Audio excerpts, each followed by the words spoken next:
Serveringstemperatur. Ja, altså det er essentielt, at vin bliver nogenlunde serveret ved en ordentlig temperatur for at få den optimale nydelse. Men det er sådan ret fleksibelt og ret personligt. Men generelt så siger vi, at hvidvine, altså lette hvidvine, som ikke er fadlagret, og rosévine, de skal serveres godt afkølet. Altså det kan være ved en 8-10 grader. Så det vil sige, at når du har den i køleskabet, den er typisk sådan ved 2-4 grader, så skal den lige have nogle minutter ude, så den varmer lidt op. For hvis vinen er alt for kold, jamen så alle de aromaer, de vil nærmest være presset ned i glasset, så kan du rigtig smage aromaerne. Så derfor skal den være lidt varmere end køleskabskold. Det er for hvid og rosévin.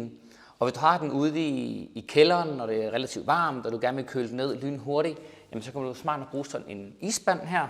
Altså, det kan også bare være en gulvspand. Altså, det er lidt ligegyldigt. Du skal bare have en spand, som du fylder op med vand og isterninger. Okay, så du skal være omkring halv mellem de to. Der skal være vand og ikke bare is, fordi hvis du har is på flasken, jamen så vil der være isklumper, og så er der ikke en fast kontaktflade. Derfor er det vigtigt, at der er vand i samtidig, så vandet nærmest danner en overflade på flasken, som hjælper med nedkølingen.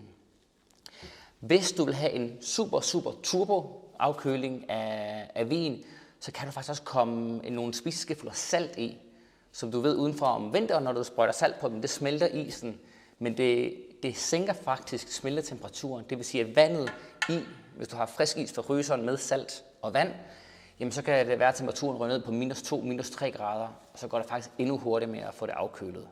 Men okay, det vil jeg sige, det er hvis man er rigtig utålmodig med at få ens vin kølet ned. Hvad angår rødvine, jamen det er også lidt en smagssag. For mig så er lette rødvin, jamen det kan godt serveres en lille smule afkølet, altså omkring de 15 grader. Og mere kraftige fadlagret rødvin, som måske vil være vores Barrel Select-serie eller vores Crianza, kommer med den hvide etiket, jamen den vil jeg servere omkring de 18, 19, max 20 grader. Altså det man siger i gamle dage med stuetemperatur. Altså jo, det kan godt være stuetemperatur tilbage i 70'erne eller 60'erne, hvor stuen det måske var på 16-17 grader, så er det været perfekt. Men i dag er stuer, altså de er jo typisk 22-23 grader. Det vil sige lidt for varmt til at servere vin. Så jeg vil helst opbevare vin i bryggerset eller ude i garagen, hvor det er sådan lidt køligere, og dermed så har du en god temperatur.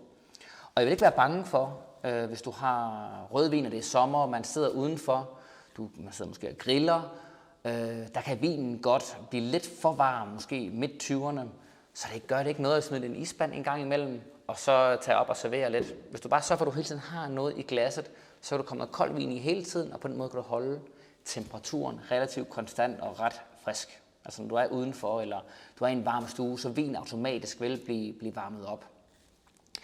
Så bare lige have en enkelt ting med, når man har dem hernede i isspanden, så kan du godt forestille dig, at vandet kun er dertil. Det vil sige, at den øverste del af flasken er reelt set varm.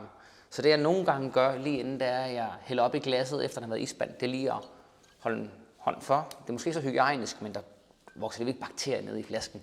Bare lige køre sådan frem og tilbage nogle gange, og så kan du egentlig bare hælde op i glasset, når den alt sammen har den samme temperatur. Okay? Ja, god fornøjelse, og nyd god vin ved den helt rette temperatur.